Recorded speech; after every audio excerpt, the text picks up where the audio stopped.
अच्छे के अनुसार हमें जो भी लग रहा है उसके हिसाब से हम उसको ऐसा कर सकते हैं कि उसमें किसी भी एक राग का पुट किया और उसके बाद उसको फिर वापस उसी राग में आ गए। तो ये तो हो गया उपशास्त्रीय। शास्त्रीय संगीत जो कि पूरी तरह से नियमों में और पूरी तरह से विशेषताओं में बद्ध है, वो शास्त्रीय संगीत, जिसका एक छोटा सा एक श्रोता वर्ग होता है जो इसको समझ के सुन सके और गा सके और उसको अच्छा भी लगे। लेकिन बहुत सारे लोग इसमें नहीं मिलेंगे। आप किसी के सामने वैसे शास्त्रीय संगीत, कोई कहेगा कि शास्त्रीय संगीत सुनाइए, तो सबको नहीं अच्छा लगेगा कि ये क्या तान है, आलाप, हमें ये नहीं सुनना, हमें तो कोई फिल्मी गाना सुना दो या कोई गजल सुना दो। तो ये तो सबकी अपनी अपनी कैटेगरी होती है कि किस तरह के कैटेगरी वाले कुछ भी सुनना चाहते हैं। लेकिन पहले मेन मेन कैटेगरी बनाई जाए। अगर शास्त्रीय संगीत हो गई, उसके बाद उपशास्त्रीय संगीत जो कि किसी राग में आधारित हो, लेकिन वो उसको हम अपनी पसंद के अनुसार, रुचि के अनुसार उसको थोड़ा सा उसमें कोई और राग का भी पुट ला सके या कोई दो रागों को मिक्सचर करके हम उसको गा सकें। तीसरा आता है सुगम संगीत, यानी कि भाव संगीत। सुगम संगीत या भाव संगीत जिसमें कि आपका भजन, गजल, है ना, दादरा, कुछ भी आ सकता है। आप उसमें अपनी पसंद से, जैसे भजन है, वो ये भजन उपशास्त्रीय संगीत के अंतर्गत भी आ सकते हैं। कोई भजन सिंपल भी हो सकता है बिल्कुल, जिसमें कि कोई राग ना हो, और ऐसा भी हो सकता है कि किसी राग पर आधारित हो। जैसे ये है ना, फिल्मी संगीत में भी आ जाए, कुछ चीजें मिक्स हैं, सब में भी आ सकती हैं। जैसे ये हो गया आपका भाव संगीत यानी कि सुगम संगीत। तीसरा फिर आता है, चौथा लोक संगीत। इसमें कोई नियम कानून नहीं होता। लोक संगीत यानी कि जन जन रुचि के अनुसार हर घर में कोई भी व्यक्ति अपनी शौक के अनुसार, अपनी इच्छा अनुसार, अपनी रुचि के अनुसार, जच्चा गा रहा है, बन्ना बन्नी शादी हो रही है, उसमें बन्नी को के लिए गाना गा रहे हैं, जच्चा वाला गाना गा रहा है, किसी के यहाँ कोई भी खुशी का गीत है, होली होली आई है तो होली का गीत हम कुछ भी गा रहे हैं अपने मन से, उसमें कोई शुद्धता नहीं है। ये नहीं कहा जाएगा कि अरे ये तो कौन सा राग है, ये कौन से स्वर है, ये तो अब बदल दिया। ऐसा नहीं है। जो जिसका जैसा मन हो, अपनी भावों को अभिव्यक्त कर रहे हैं, करने के लिए जैसा भी उनको अच्छा लग रहा है, और फेस्टिवल को सेलिब्रेट करने के लिए खुशी खुशी हम किसी अच्छे से पर्व को, घर में कोई फेस्टिवल है वो, या फिर त्योहार है, कोई दिवाली है, होली है, कोई भी गणगौर है, शादी का टाइम है, कुछ किसी भी तरह के चीजों को हम सेलिब्रेट करने के लिए हम उसको उसका प्रयोग करते हैं। लोक संगीत जिसमें कि, और ताल ताल का भी उसमें कोई बंधन नहीं होता। शास्त्रीय संगीत में तो ताल का बंधन है। कोई भी आप बंदिश गाएंगे या तो 3 ताल में गाएंगे, 1 ताल में गाएंगे, उसका भी फिक्स होगा कि अगर आपने उसको लय बढ़ा के गाया तो वो विलंबित लय में हो गया, अगर आपने उसको लय को वैसे करके गाया, फास्ट में गाया, तो वो द्रुत ख्याल हो गया। तो ये बंधन है, लेकिन आपको फिक्स करना पड़ेगा। कोई भी चीज, ताने गा रहे हैं, तानों में अगर आपने लय बढ़ा दी, उसके बाद वापस घटा नहीं सकते। बढ़ गई तो बढ़ने के बाद उसी में ही आपको तिहाई करके वापस आना पड़ेगा। तो ये सब बंधन है। लोक संगीत में कोई बंधन नहीं होता। आप लोग देखते होंगे जब आप लोग इसमें गाते हैं, जैसे जाते हैं, ढोलक ढोलक कुछ और बज रही है, गा कुछ और रहे हैं। ऐसा बहुत बार होता है कि हम लोगों से, सबसे कहा जाता है म्यूजिक वाले लोगों से, अरे आपके पास तो म्यूजिक है, गाओ जल्दी से, ढोलक बजाओ। म्यूजिक वालों से एक्सपेक्ट किया जाता है कि आपको ढोलक भी आनी चाहिए, हारमोनियम भी अच्छे से आना चाहिए, गाना तो आना ही आना चाहिए, और इसके साथ हर तरह के गाने आने चाहिए। लोक संगीत कहीं पे भी बन्ना बन्नी कुछ भी गा रहे हैं, अरे गाओ, होली का गीत है, भजन है, अरे नहीं आता भजन। मतलब कितनी तरह की कैटेगरी होती हैं गाने में। अपनी खुशी से हम लोग उस अपने भावों को अभिव्यक्त करने के लिए उसको गाते हैं, लेकिन ये एक्सपेक्ट किया जाता है कि आपको तो ढोलक आती होगी। तो ये एक लोक संगीत का एक वो हो गया। बहुत, मुझे भी कई बार ऐसे फंक्शंस में जाते हैं और लोक संगीत में सारे लोग बैठे हुए हैं, लेडीज, और कहा जाता है कि अरे अरे म्यूजिक की मैडम आ गई, सुनाइए सुनाइए, आप क्या कौन सा गाना से अब ये सुनाएंगी, या ये ढोलक भी इनको दे दो, यही बजाएंगी। कितनी अजीब स्थिति हो जाती है। और सबसे बड़ी बात है, चलिए हमने कह दिया ढोलक नहीं बजा रहे, हम गा रहे हैं, तो जो ढोलक बजा रहा है वो कोई भी लय में गा रहा है, बजा रहा है, ढोलक बज रही है, आपको उसी के साथ गाना है। इतनी अजीब स्थिति कि हम गा ही नहीं सकते हम उस ढोलक में जिसका कि वो कुछ पता ही नहीं है, हमारी लय अलग चल रही है, वो अलग चल रही है, तो हम गा ही नहीं सकते, जो 2 लाइनों के बाद ही रुक जाएंगे। तो ये अब है, ये एक विडंबना है हमारे यहाँ की। लेकिन फिर भी जो भी, इसके बाद एक पांचवा एक कैटेगरी आती है फिल्म संगीत। ये भी लोक संगीत की तरह ही प्राचीन काल से अब तक लगातार भिन्न भिन्न काल में बार बार रुचि परिवर्तन के अनुसार बदलता रहा है। जैसे कि पहले के जो फिल्मी संगीत होती थी, फिल्मी संगीत, उसमें ज्यादातर क्या होता था कि रागों पर ही आधारित गाने होते थे, है ना, जैसे बिल्कुल भजन, कुछ भी राग पे आधारित होते थे। रागों का आधारित हम लोग उसको उपशास्त्रीय संगीत के अंतर्गत भी रख सकते हैं। जैसे गाना है कोई भी, कई सारे थे, तोरा मन दर्पण कहलाए, तोरा मन दर्पण कहलाए, भले बुरे सारे कर्मों को देखे और दिखाए, तोरा मन दर्पण कहलाए। अब ये है राग पे आधारित है पूरी तरह से। फिर धीमे धीमे क्या हुआ, जब समय बदलता गया, लोगों को शास्त्रीय संगीत से ही ऐसा लगा कि इतनी क्लिष्टता करने की क्या जरूरत है। डिस्को, सब तरह के फास्ट म्यूजिक, हिप हॉप, तरह तरह के म्यूजिक समय के अनुसार बदलते रहे। अब ये जैसे सिंपल सी अगर हम बात करें, राग यमन सबसे सिंपल बेसिक राग है, क्योंकि 6 से ही स्टार्ट हो जाता है और 9, 10 में, 11, 12 में भी इसमें इतनी वैरायटी है, इतना सब कुछ है। आजकल आप लोग, हम लोग उसमें भी सुनते हैं व्हाट्सएप पे, यमन के कितने तरह तरह के गाने प्रचलित हैं। तो राग यमन के अंतर्गत बहुत सारे फिल्मी संगीत और हर तरह से गजल, उपशास्त्रीय संगीत में भी जो आता है, सभी उसके अंतर्गत आ जाते हैं।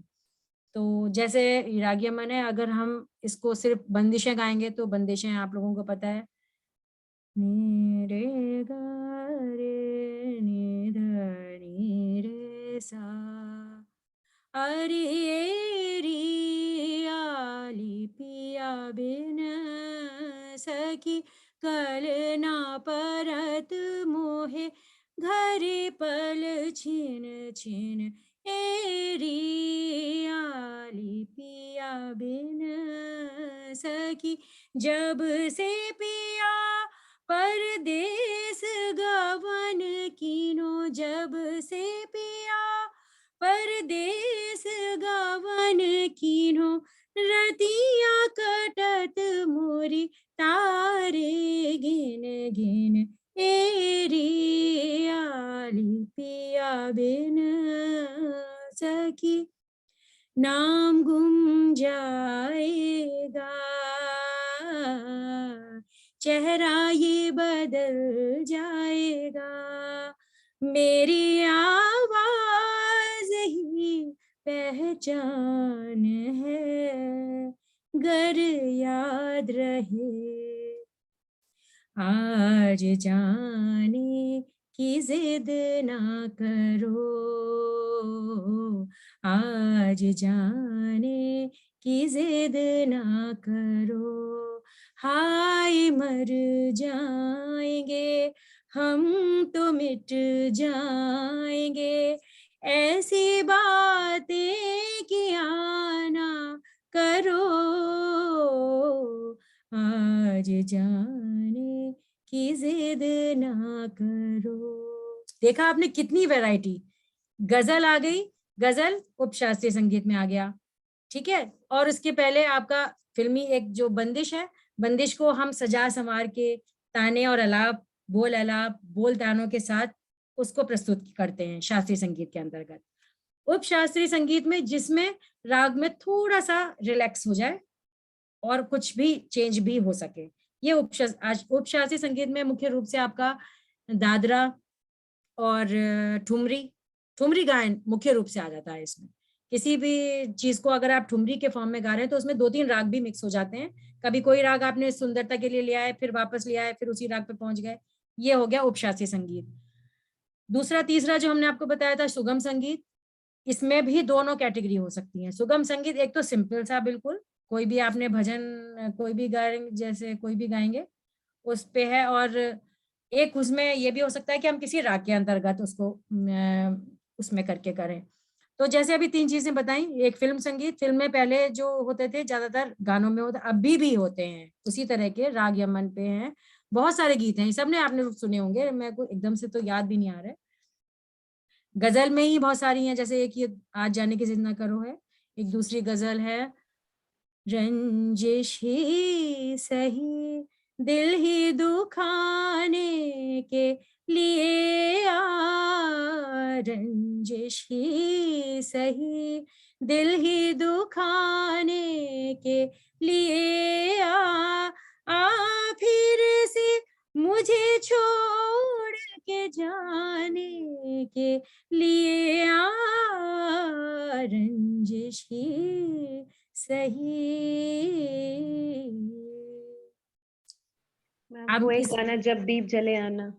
हाँ, जब दीप जले आना, जब शाम ढले आना, संकेत मिलन का भूल न जाना, मेरा प्यार न बिसराना, जब दीप जले आना, जब शाम ढले आना। अब ये बताइए इसमें क्या अंतर है? ये मैंने इसीलिए अभी छोड़ा हुआ था बाद में बताने के लिए। ये पूरी तरह से राग यमन नहीं है, इसमें मध्यम भी एक शुद्ध भी लग रहा है। जैसे राग यमन में है केवल मध्यम तीव्र लगता है, इसमें राग शुद्ध शुद्ध मध्यम भी लग रहा है, इसलिए ये यमन कल्याण है। यमन कल्याण। रेगा रेगा मा ग रे सा सा नी पा पा मा रे गा सा नी सा ग पा मा पा नित, फिर इस तरह से स्टार्ट होता है, नी रे गा मा ग रे सा सा नी, मा आ गया इसमें, ये मा शुद्ध है, इसलिए ये मन कल्याण हो गया। तो इस तरह से अगर थोड़ा थोड़ा अंतर हम किसी में भी राग में कर देते हैं तो वो राग बदल जाता है। तो ये तो एक थोड़ा छोटा सा अंतर है, लेकिन इस तरह के बहुत सारे बेहतरीन गाने इसमें और बंदिशें और ये भी हैं इसमें, गजल बहुत सारे हैं। तो ये रागों पे आधारित होते थे पहले के, और अभी भी करते हैं इस तरह से, जो थोड़ा सिंपल से गाने हैं। जैसे एक राग कलावती है, कलावती राग, इसके अंतर्गत भी अगर आप देखें, कलावती के राग के बारे में सुना है आप लोगों ने? जी मैम। कौन सा राग है, क्या राग है, कहाँ सुना क्या ही क्या है, स्वर है? आता नहीं है। सीखा नहीं है? मैम कोमल निषाद है, सागा प धानी धसा। हाँ, जी सीखा था आपके एमए कोर्स में, था आप लोगों के? मैम, ऐसा सीखा नहीं है लेकिन मैंने सुना है थोड़ा सा। हाँ लोगों हाँ, से नहीं नहीं थोड़ा सा। नहीं, ठीक है, इसीलिए देखो पता होना चाहिए, बहुत प्रचलित राग है। और जी लेकिन इसको, ये दक्षिण का राग है बेसिकली, जी तो हमारे किसी थाटों के अंतर्गत नहीं आता ये। जी जैसे अगर हम थाट में इसको डिवाइड करें तो 10 थाट पंडित भातखंडे जी ने, विष्णु नारायण भातखंडे जी ने जो बताए हैं कि 10 थाटों के अंतर्गत, मैंने कल भी बताया था आप लोगों को उसके बारे में, राग वर्गीकरण। राग वर्गीकरण जो पहले से प्राचीन काल से अब तक चला आ रहा है, उनके अंतर्गत एक थाट वर्गीकरण सबसे पहले बहुत अच्छी तरह से इन्होंने बताया, विष्णु नारायण भातखंडे जी ने, 10 थाट। लेकिन कर्नाटक संगीत में, दक्षिणी संगीत में मेल के नाम से जानते हैं, थाट को मेल बोलते हैं। कितने मेल हैं वहां पर, पता है आप लोगों को, किसी को? 19 मैम, 19 19 में। मैम टोटल 72, लेकिन उपयोग में हाँ 19। टोटल कितने, 72? हाँ ठीक है, 72। 72। हाँ, क्योंकि जी वहां पे डिवीजन इसलिए उसमें ज्यादा आसानी से है। अब प्रचलित है वो 19 ही है। चलिए चलिए ठीक है। तो ये उन उन उसके अंतर्गत है, ये दक्षिण का राग है। और इसी के साथ एक और है राग, हंस ध्वनि। हंस ध्वनि है इसमें। हाँ, वो भी वहां का बहुत प्रचलित राग है। कुछ राग ऐसे हैं जो है वहीं के, मतलब दक्षिणी संगीत के हैं, लेकिन उसको हमारे इसमें ले लिया गया है। बहुत अच्छे उत्तर संगीत में, उत्तर भारतीय संगीत में भी उसमें आप लोगों के एमए के कुछ जगहों पे कोर्सेज में ले लिया गया है उससे संबंधित। तो इसलिए फिर सबको सीख पाते हैं, नहीं तो हम लोग दक्षिण में जाके सीख नहीं सकते, दक्षिण वाले लोग हमारे लोगों को नहीं सीख सकते। बहुत अच्छे मीठे राग हैं, जैसे राग यमन तो है ही, जिसमें कि बहुत तरीके से इसमें विस्तार किया जा सकता है और इसको गाया बजाया जाता है। तो जैसे ही आपका कलावती में भी एक कुछ गाने भी हैं, बहुत सारे गाने हैं और बंदिशें हैं। सा ग प ग प ध नि ध सा नि ध प ध ग प ग सा नी ध सा ग प। इसमें एक बंदिश है। माने ना पिया मोरी बात कैसे निठुर, बजत नित घात माने ना पिया मोरी बात, सहज सलोने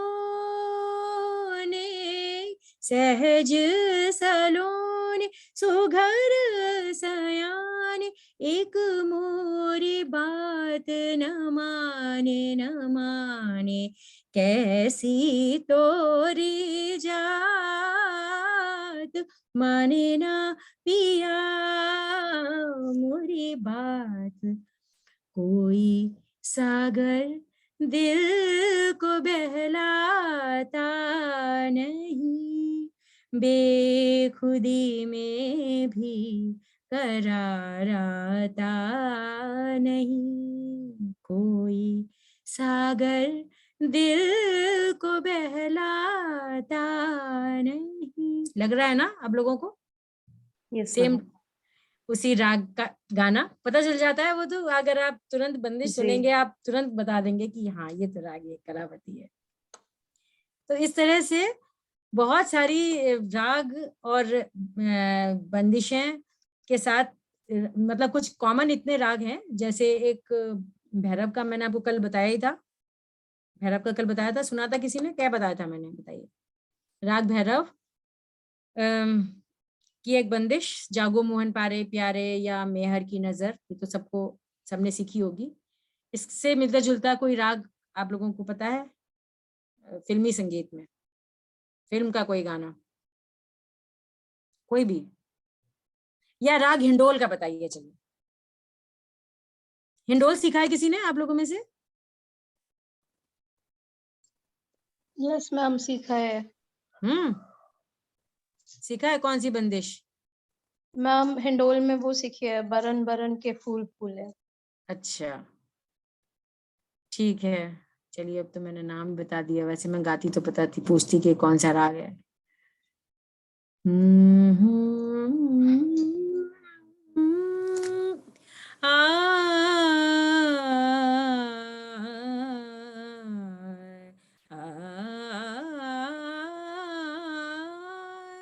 कोयलिया बोले वन में डाली डाली, कोयलिया बोले वन में डाली डाली, सावन की रुत आई बरसत, सावन की रुत आई बरसत, फुहार मोरे बरत कलोले, कोयलिया बोले झूमती चली हवा, याद आ गया कोई झूमती चली हवा। सुनाई गाना? शायद नहीं सुना होगा आप लोगों ने, पुराना टाइम का गाना है मुकेश का, बहुत ही बढ़िया। तो उस समय उस टाइम पर ये वाले गाने होते थे कि इसी तरह से उसको पूरी तरह से मूवी के ही होते थे, और उनको और बंदिशों पर मतलब किसी राग के अंदर ही आधारित होते थे। जैसे मुगले आजम के गाने थे, उसमें राग दरबारी का है गाना, बहुत एक दरबारी कानाडा के ऊपर पूरा एक गाना है। तो इस तरह की बहुत सारी चीजें पहले होती थी। फिर जब लोगों को बाद में टाइम टू टाइम ऐसा लगा कि बहुत वो होता जा रहा है, मतलब बहुत क्लिष्ट है और हम नहीं उसको एंजॉय कर पा रहे, उतना आनंदित नहीं हो पा रहे उसको सुनने में, तब फिर धीमे धीमे क्या हुआ फिर कि लोक संगीत का ज्यादा प्रचार हुआ। लोक संगीत में क्या है, कुछ सीखने सिखाने की जरूरत नहीं है। आप अगर शास्त्रीय संगीत कोई भी गाएगा तो उसमें बहुत सारी क्वेश्चन मार्क होंगे कि अरे ये कौन सा राग है, इसमें तो ये वाली स्वर वर्जित है, ये आपने कैसे ले लिया, या इसमें तो ये वाली ताल अभी बज रही थी, अभी तो आपने 3 ताल बज रही थी, अभी ये कहरबाब में कैसे आ गया। तो बहुत सारी लिमिटेशंस होती हैं। कोई वादी स्वर है जिसके आसपास पूरे उसको घूमना है पूरे वादी स्वर में, तो अब फिर ये वाली बात आएगी कि अरे इस राग का सबसे ज्यादा विस्तार करना था, आपने जो बंदिश गाई या आपने जो गाना गाया उसमें तो वो है ही नहीं, तो फिर कैसे अच्छा लगेगा। तो फिर इसलिए तब ये बात आई धीमे धीमे कि, और हाँ एक साथ उसके अलावा एक और चीज थी, वो भी मैं आपको पढ़ाऊंगी एक दिन, गुरु शिष्य परंपरा, उसके ऊपर भी ये पूरा एक बड़ा टॉपिक है कि अगर हम उसमें गुरु हमें नहीं सिखा रहे हैं, नहीं सिखा पा रहे हैं, नहीं सीख पा रहा, आम जन भाषा, बिल्कुल अनपढ़ हैं, कोई भी लेडीज हैं, माँ जी हैं, अपना नाव चला रहे हैं बहुत मेहनत से उनको काम करके जाना है, तो उन्हें अपना ध्यान बटाने के लिए, मन लगाने के लिए, खुश होने के लिए वो कोई एक गीत गा रहे हैं, बस गीत गाते गाते वो पूरे हाथ से मेहनत से चप्पू चलाए जा रहे हैं और बिल्कुल बहाव का उल्टे आप चलाए जा रहे हैं, और वो थकान नहीं हो रही है, उनको थक नहीं रहे क्योंकि उनका ध्यान गाने में है, खुश हो रहे हैं, अंदर अंदर से आनंदित हो रहे हैं, तो वो बहुत उतनी मेहनत वो कर पा रहे हैं। जबकि इसके विपरीत अगर पूरा दिमाग इसी में होगा कि हम मेहनत कर रहे हैं, गा रहे हैं, तो थोड़े दिनों में हाथों में दर्द, पैरों में दर्द और मन में परेशानी होने लगेगी, कितनी मेहनत कर रहे हैं, नहीं कर पा रहे हैं, कैसे पहुंचेंगे वहां, दूर दूर तक किनारा तो दिखाई पड़ ही नहीं रहा है, कैसे होगा। तो ये संगीत जो है उस बहुत दिमाग में शांति देके हमें प्रेरित करता है हिम्मत और जोश के साथ कि आप बहुत खुश होके कहीं और दिमाग लगा के गाना गा के मैं और खुश हो गया और आप मेहनत का काम आप लोग करते जाएं। पहले के देखा होगा आपने, जब ये मथनी होती थी, कृष्ण जी की जब बात आती है, कृष्ण जी के जब मक्खन वो चला रही हैं पुरानी लेडीज, तो ठीक है इतने बड़े बड़े उनके घर में वो होते थे, मक्खन चला चला के उसमें घी बनाया जाता था, तो बहुत देर तक इतनी मेहनत से सब कर रही हैं, लगातार हाथों में दर्द होगा, परेशानी होगी, तो वो ध्यान होता था कि उसे छिक छिक छिक छिक छिक छिक, उसमें म्यूजिक भी बजता रहे साथ में, कोई भी एक धुन बज जाए, सब लोग मिलके 5-6 लेडीज हैं, सब मिलके टिक टिक टिक टिक टिक टिक, तो उससे क्या हो रहा है, एक रिद्म बन गई, उस रिद्म में आप कुछ गा रहे हैं आ करके, कोई भी उन्होंने एक लोक संगीत टाइप का गा दिया, जिससे कि गा के उनको बहुत अच्छा लग रहा है, एक म्यूजिक बन गया, लय बन गई, क्योंकि वो कुछ चला रही हैं तो वो एक साथ चला रहे हैं सब, तो लय बन गई और वो गाना हो गया उनका। ये सब लोक संगीत में आ जाता था, इसमें कहीं कोई नियम कानून नहीं होता था, उनको जैसा अच्छा लगता था वो सब अपना गाते बजाते थे और एंजॉय करते थे, खुश होते थे, आनंदित होते थे, जिससे उनके अंदर मेहनत करने की और अधिक काम करने की, अपने शरीर से ज्यादा काम करने की क्षमता बढ़ जाती थी, और वो लोग पूरे दिन मेहनत करते थे, पूरे दिन लेडीज मेहनत करती थी कि चक्की भी पीस रही हैं, आटा भी लाके कर रहे हैं, और आदमी भी किसान है, पूरे दिन मेहनत कर रहे हैं, थोड़ी देर बीच में रुके, सुस्ताया, खाना खाया, फिर लग गए जोतने में, कभी पौधे को तोड़ने में, कभी गुड़ाई करने में, कभी पानी देने में, इतनी मेहनत करते थे और खूब खुश रहते थे, कोई उन बीमारियां नहीं होती थी, कोई फिजिकली बीमार नहीं होती थी, क्योंकि भगवान ने ये हमें वो दिया हुआ है, एक वरदान दिया है कि इस शरीर से आप जितना काम ले लोगे, जितनी मेहनत करोगे, उतनी आपके अंदर एफिशिएंसी बढ़ेगी।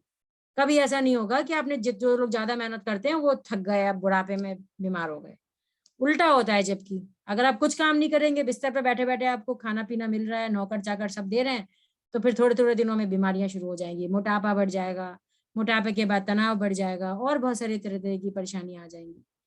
तो इसलिए लोक संगीत बहुत इंपॉर्टेंट है। शास्त्रीय संगीत और लोक संगीत मुख्य रूप से काफी अंतर है, तो आप ये थोड़ा सा आप बुक वाली लैंग्वेज में भी जरा सा समझ लो। वैसे तो मैम ये एक है। छोटा सा डाउट है मेरा, हाँ मतलब जी, आपकी परमिशन है? हाँ जी।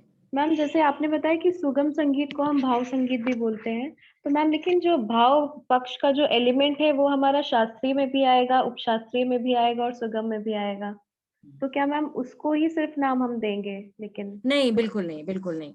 ये असल में कैटेगरी ऐसा नहीं है कि 5 ही जैसे मैंने बताया है, ये तो बस समझाने के लिए बताया है। कैटेगरी, हाँ कैटेगरी मुख्य रूप से तो इसको अंतर नहीं कर सकते, इसलिए भी नहीं कर सकते कि जैसे उपशास्त्रीय संगीत है, उपशास्त्रीय संगीत में हमने क्या कहा, हमने कहा थोड़ा सा रिलैक्स हो गए। अब जो मैंने आपको गजल बताई दोनों, ये उपशास्त्रीय संगीत के अंतर्गत ही आती हैं। ये ऐसा नहीं है, इसको खाली गजल में नहीं रख सकते, सुगम संगीत और भाव संगीत में नहीं रख सकते।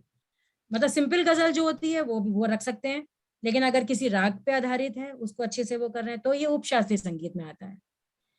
तो मुख्य रूप से 4 ही कैटेगरी होती है, और कैटेगरी तो फिल्म संगीत भी नहीं हो सकती कायदे से। फिल्म संगीत में भी सब तरह के एलिमेंट्स आते हैं, है ना। जब हम रागों पे आधारित गाने बता रहे हैं आपको, पूरी पूरी तरह से रागों पर आधारित है, हाँ, तो वो फिल्म संगीत कुछ अलग से तो आए नहीं कोई चीज, ये तो सिर्फ समझाने के लिए। मुख्य रूप से तो आप बस इतना कह सकते हैं, शास्त्रीय संगीत, उप शास्त्रीय संगीत और लोक संगीत, मेनली ये कैटेगरी 3 ही होती है जिसको पूरी तरह से बता सकते हैं, है ना। और सब बाकी सब मिक्स है, सब में सब हो सकते हैं। बस एक शास्त्रीय संगीत बिल्कुल टोटल फिक्स होता है, उसमें कोई रिलैक्समेंट नहीं होता। राग, अगर जो भी राग है उसी राग के अंदर ही आपको सारा गाना बजाना, बढ़त, सब कुछ उसी में करनी पड़ेगी। उप शास्त्रीय संगीत सिर्फ सेकंड वो है, उसको अगर आप ठुमरी, दादरा, वो राग शास्त्रीय ही है, लेकिन उप इसलिए कहा जाता है उसमें कि कोई और राग जोड़ सकते हैं अपने खुशी रुचि अनुसार। फिर वापस उस पे आ जाएंगे, ये उप हो गया। तीसरा हो गया लोक संगीत, जिसमें कोई नियम कानून नहीं है, और इसके अंतर्गत ये होली और बसंत का गीत, जो भी फेस्टिवल चल रहा है, जैसा भी टाइम चल रहा है, वो आप उसको गा। वर्षा ऋतु में वर्षा वाले गाने, है ना। ये बंदिश में भी होते हैं। अब जैसे वर्षा ऋतु चल रही है ना, तो वर्षा वाले गाने अच्छे लगेंगे, जिसमें कि अगर मूवी का जो देखा जाएगा तो ये वाला, जैसे ओ सजना बरखा बहार आई, रस की फुहार लाई, अखियों में प्यार लाई, ओ सजना। ये तो मूवी का, उस पुराने जमाने में जो ये गाने होते थे, कितना भाव और कितना इसमें ऐसा होता था कि लग रहा था कि बरखा बाहर, बारिश हो रही है, बारिश की बूंदें हो रही हैं और हम खुश हो रहे हैं, उस बारिश में एंजॉय कर रहे हैं, आनंदित हो रहे हैं। तो ये तो हो गया। लेकिन बंदिशों में भी बंदिश होती हैं, जो राग की बंदिशें होती हैं, उसमें भी अगर हम रागों को कैटेगराइज कर रहे हैं, ठीक है, कुछ राग ऐसे होते हैं जिसमें कि स्वर ऐसे होते हैं और उसको उस टाइम पे गाया बजाया जाता है, तो वो अच्छे लगते हैं। वर्षा ऋतु के गाने बहुत अच्छे लगते हैं, जैसे मेघ मल्हार है, मल्हार के गाने बोलते ही हैं मल्हार, है ना। जैसे बारिश हो रही है तो मल्हार गाओ, कोई सा भी मल्हार गाओ। तो आप इसमें जैसे मेघ मल्हार है आपका, इसमें है बंदिश। मेघ मल्हार सीखा है किसी ने? सीखा होगा, सीखा है मेघ मल्हार? सीखा तो है लेकिन अभी याद नहीं आ रहा है।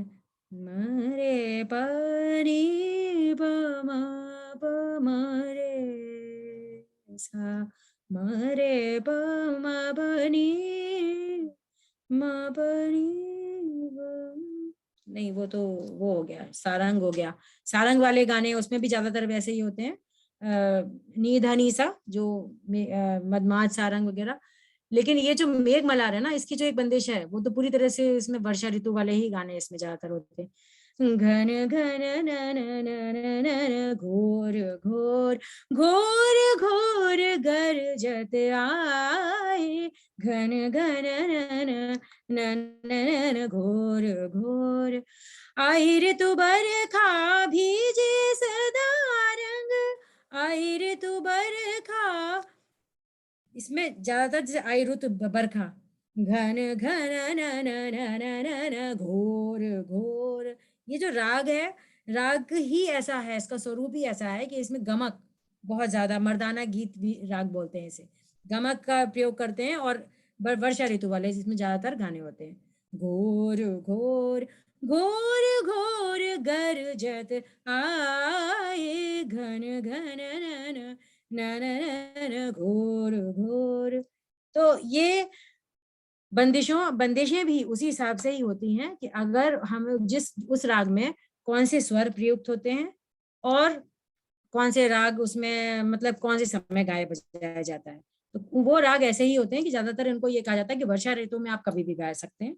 बाकी उनका टाइम होता है कि दिन में गाने हैं, दिन में ही होते हैं, ज्यादातर दिन के ही। तो वो राग होते हैं। वृंदावनी सारंग है, जैसे सारंग के तो सारे गाने, सारंग और मल्हार, ये दो चीजें तो बरसात की ही होती हैं। वृंदावनी सारंग का जैसे वन वन ढूंढन जाऊं, है ना, ये तो सबने सीखा होगा, ये तो सीधे सीधे उसकी है। रे म पनी धनी सा, इसमें यही लेते हैं, म पनी धनी सा, नी कोमल और फिर जाते वक्त शुद्ध, सा नी प म रे नी सा, नी ध नी सा म रे पा, प म रे नी ज्यादातर इसमें इसी तरह के बंदिशों को गायक गाते हैं। ठीक है, आप लोगों को कुछ बीच में पूछना हो या कुछ भी जो कंफ्यूजन हो वो आप लोग बता दीजिएगा।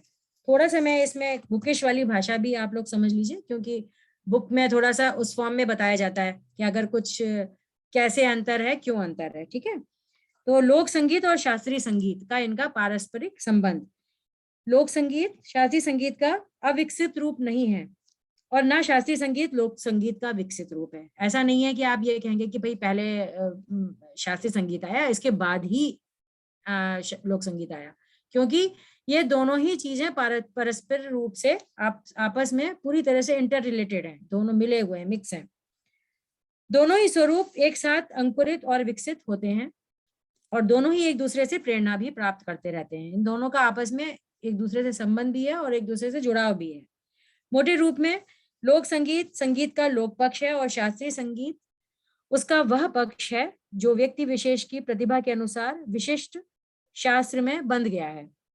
इसमें एक अनोखी बात यह है कि लोक संगीत कभी भी शास्त्रीय पक्ष को प्राप्त नहीं करता और न शास्त्रीय संगीत ही लोक पक्ष को प्राप्त होता है। शास्त्रीय गीत को सुगम कर देने से और उसे तान, पलटे, मुर्कियां और स्वर संबंधी रचनात्मक पेचीदगियां हटाकर गा लेने से ही वह लोकगीत नहीं बन जाता। ना लोकगीत को ताल, स्वर और तान पलटों की क्लिष्टता से अगर आप बांध दें तो उनको शास्त्रीय नहीं बना सकते। संगीत के ये दोनों ही पक्ष अनादिकाल से एक दूसरे के समकक्ष चलते आए हैं और एक दूसरे से प्रेरणा ग्रहण करते रहे हैं। वैदिक कालीन संगीत के श्रवण से यह प्रतीत हो सकता है कि उस समय लोक और शास्त्रीय संगीत में कोई भेद नहीं था। भेद तो तब हुआ जब समाज के सांस्कृतिक और सामाजिक स्तरों में भेद होने लगा। जनमानस ने संगीत की एक पद्धति अपनाई और संगीत के विशिष्ट प्रेमियों ने दूसरी शैली को अपनाया। धीरे धीरे यह भेदभाव बढ़ता गया। इसका अर्थ यह भी नहीं कि सामाजिक स्तर के उतार चढ़ाव के अनुसार ही शास्त्रीय संगीत और लोक संगीत की प्रतिभा घटती बढ़ती है। शास्त्रीय संगीत बुद्धिजीवियों, विद्वानों और विशिष्ट सामाजिक स्तर के लोगों का है और लोक संगीत अशिक्षित, असभ्य, असंस्कृत और निर्धन जनों की धरोहर है। यदि यह कथन सत्य मान लिया जाए तो आज का समस्त धनिक और द्विवर्ग शास्त्रीय संगीत को ही प्रेमी और अनुमोदक होता और निर्धन, अशिक्षित और असभ्य लोग लोक संगीत के पूर्ण ज्ञाता समझे जाते। हो सकता है आप ये सोचें कि भाई जो पढ़े लिखे लोग हैं वो शास्त्रीय संगीत ही समझेंगे और लोक संगीत केवल अनपढ़ ही समझेंगे। ऐसा बिल्कुल नहीं है। हर एक वर्ग में हर एक तरह के श्रोतागण हो सकता है और वो उसको पसंद कर सकता है। इतने अच्छे अच्छे आर्टिस्ट भी लोक संगीत को इतना अच्छे तरीके से गाते हैं कि सब उसमें बहुत खुश होते हैं और बहुत अच्छा लगता है सुनने में, सुरीला, मधुर। आज से 25 वर्ष पूर्व उत्तर भारत के अनेक शास्त्रीय संगीतकार अशिक्षित थे और आज के अधिकांश शिक्षित और विद्वान लोग शास्त्रीय संगीत के उतने ही अनभिन्न हैं। अतः शास्त्रीय और लोक संगीत के अपनाव में समाज की विशिष्ट सांस्कृतिक और शैक्षणिक स्थितियां उत्तरदायी नहीं है। शास्त्रीय संगीत और लोक संगीत एक वृक्ष की दो शाखाएं हैं, न कि दुमंजिले मकान की पहली मंजिल और दूसरी मंजिल। संगीत के इन दोनों प्रकारों की विकास दिशाएं स्वतंत्र हैं और दोनों ही प्रौढ़ संगीत शैलियों के दो विकसित रूप हैं। शास्त्रीय संगीत के प्रेरणा स्रोत व्यक्ति एवं शास्त्र हैं और शास्त्र के नियमों में बंधा हुआ शास्त्रीय संगीत स्वतंत्रता पूर्वक विचरने का अधिकारी नहीं है। लोक संगीत का प्रेरणा स्रोत जनमानस है, उनका विकास और संचरण क्षेत्र अधिक विस्तृत भी है। शास्त्रीय संगीत के प्रयोग और परीक्षण के लिए शास्त्र ज्ञान की आवश्यकता है तथा विशिष्ट अभ्यासक्रम से गुजरने की जरूरत है, परंतु लोक संगीत के प्रयोग के लिए किसी अभ्यास और तथा ज्ञान की आवश्यकता नहीं है। शास्त्रीय संगीत वैयक्तिक साधना का प्रतीक है और लोक संगीत सामुदायिक साधना का। शास्त्रीय संगीत ने लोक संगीत से जो भी प्राप्त किया है वह कल्पनातीत है, कल्पना से परे है। अनादिकाल से भारत में संगीत शास्त्रों की चर्चा है। संगीत रचनाएं जब प्रौढ़ता को प्राप्त होती हैं तभी उन पर शास्त्र बनते हैं। पहले रचनाएं होती हैं, उनमें अनेक वाद विवाद, प्रकार उपप्रकार, क्रिया प्रक्रियाएं चलती हैं, तब शास्त्रों का आधार लिया जाता है। उच्च श्रृंखल रचनाओं को नियंत्रित करने के लिए शास्त्र दिशा निर्देश करता है। प्रारंभ में शास्त्र सरल, सुगम और संक्षिप्त भी होता है। बाद में रचनाक्रम के विस्तार के साथ वह भी पेचीदा होने लगता है। अनेक नियम, उपनियम, धारा, उपधाराओं की सृष्टि होती है। प्रारंभिक संगीत शास्त्र कैसा रहा होगा, इसकी कल्पना सामवेद की ऋचाओं से भी किया जा सकता है। सामवेद में राग रागिनियों की बारीकियों का समावेश नहीं है। इसके बाद भी सभी शास्त्र क्लिष्ट और पेचीदा होते गए हैं। भरत मुनि का नाट्यशास्त्र, जो कि पंचम वेद के नाम से प्रचलित हुआ, सामवेद से अधिक जटिल है। उसके बाद रचे हुए संगीत रत्नाकर आदि शास्त्रीय ग्रंथ जटिलतर होते चले गए। प्रारंभिक शास्त्रों में रचना और शास्त्र दोनों ही समकक्ष और समांतर हो गए हैं। कभी कभी तो रचना स्वयं ही शास्त्र बन गई और शास्त्र ही रचना बन गया। यही कारण है कि उस समय के साहित्य, संगीत और नाट्य के शास्त्र अलग अलग नहीं थे। एक ही शास्त्र सबके लिए प्रयुक्त होता था।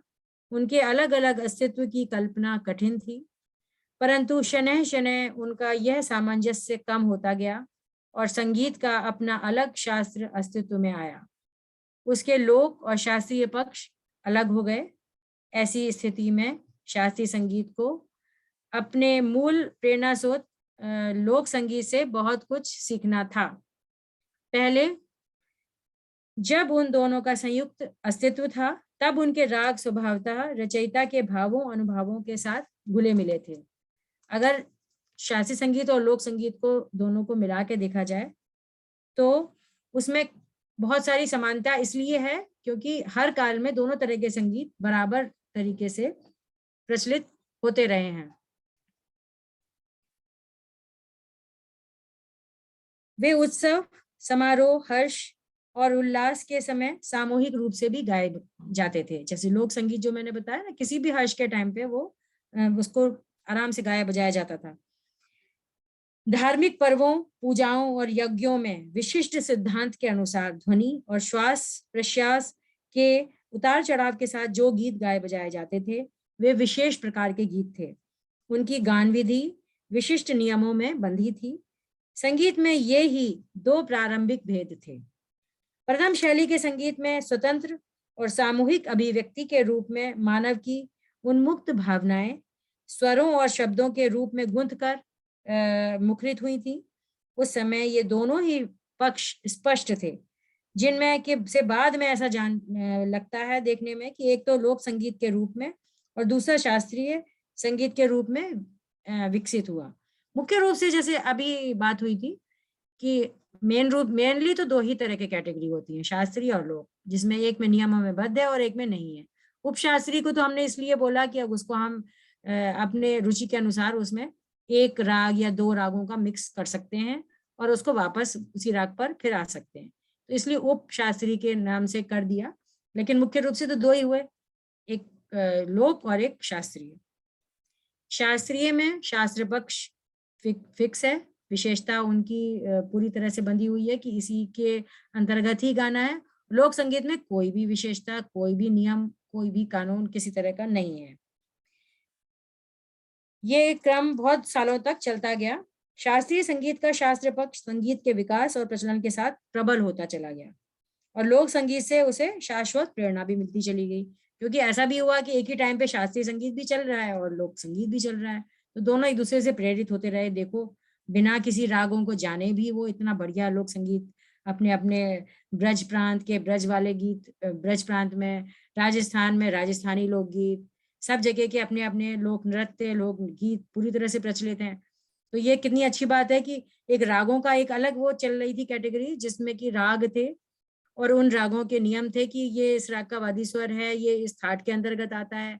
इसी के साथ साथ दूसरी तरफ लोक संगीत था, जिसमें कोई नियम नहीं था, कोई जानकारी नहीं थी, कोई पढ़ना लिखना, कोई किताब नहीं थी, लेकिन उनके जो प्रांत में, उनके आसपास, उनके वातावरण में जो भी उनका पर्व होता था, जो जिसमें भी उनको सेलिब्रेट करना होता था, कोई भी स्वागत बसंतोत्सव, कोई भी उत्सव हो सकता था, उसका उसके हिसाब से वो करते थे। दोनों एक दूसरे से दोनों को प्रेरणा मिलती रहती थी कि दोनों ही अपने आप में बहुत इंपॉर्टेंट है। उधर लोक संगीत भी मनुष्य की भावनात्मक अभिव्यक्ति के रूप में जनमानस पर विराजता गया और सतत संचरण और प्रयोग से निर्दिष्ट और स्वव्यवस्थित स्वर धारा के रूप में प्रस्फुटित हुआ। विशेषज्ञों ने इन स्वर रचनाओं का विश्लेषण किया।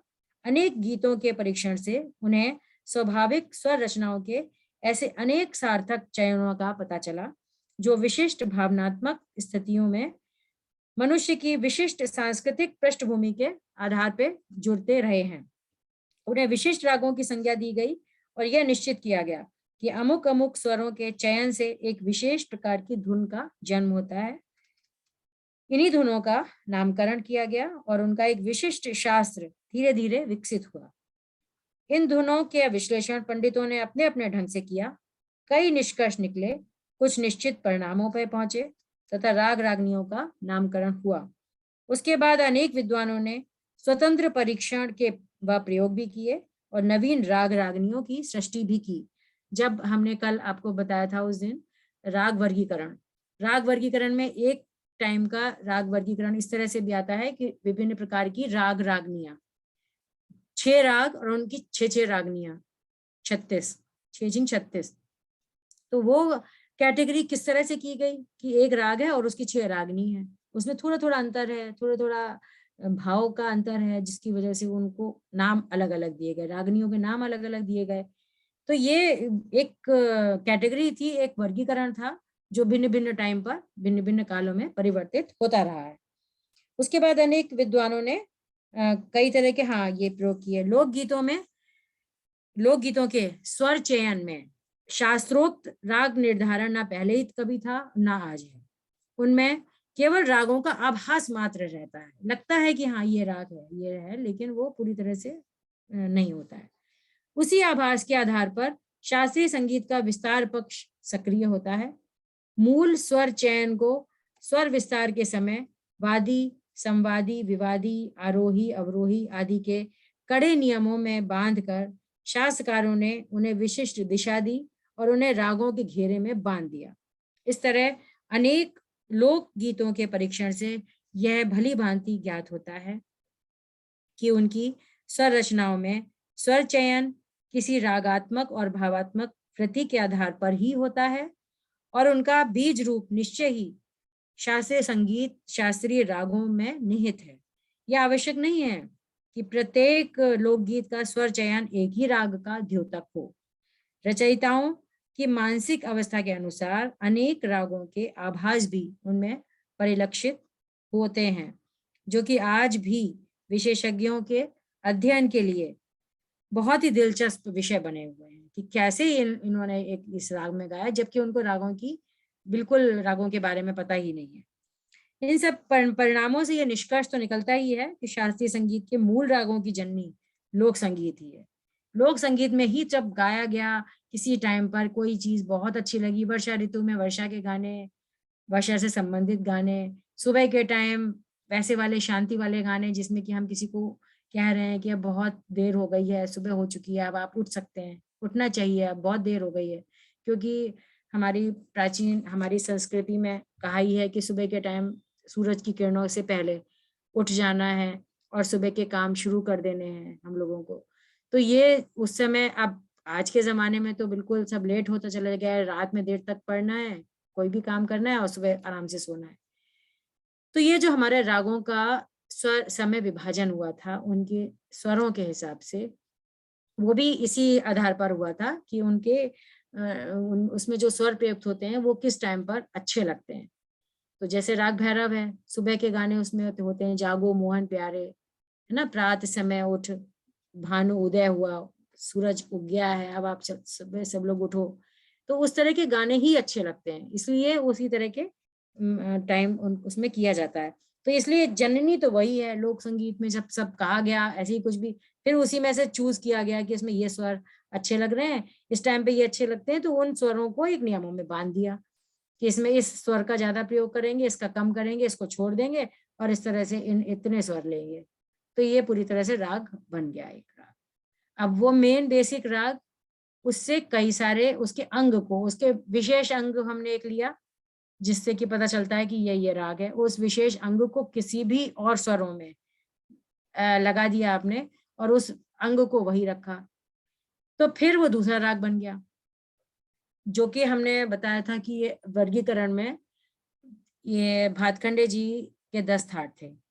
इन 10 थाटों के अंतर्गत पूरी तरह से राग बंध के नहीं आ पाए, तब ये बात आई कि रागांग होने चाहिए। तो पंडित मोरेश्वर खरे जी ने 30 रागांग बताए। उन्होंने रागांग बताया कि ये राग हैं और अंग हैं, इस रागों के अंतर्गत ये वाला अंग जो है मेन, वो अगर किसी और राग में प्रयुक्त होगा तो वो उस अंग का राग कहलाएगा।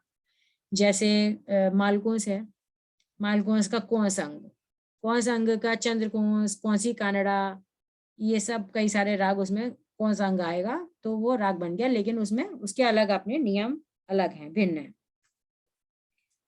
एक बात, एक और महत्वपूर्ण बात ये भी कह सकते हैं कि जिस तरह शास्त्रीय संगीत का प्रेरक लोक संगीत ही है, उसी तरह से लोक संगीत का प्रेरक शास्त्रीय संगीत नहीं है। लोक संगीत बिल्कुल अपने आप से हुआ है, उस वो इससे प्रेरित नहीं हुआ कि शास्त्रीय संगीत में ये लोग क्या गा रहे हैं, राग गा रहे हैं तो हमें भी गाना है। लोक संगीत से शास्त्रीय संगीत निकला है।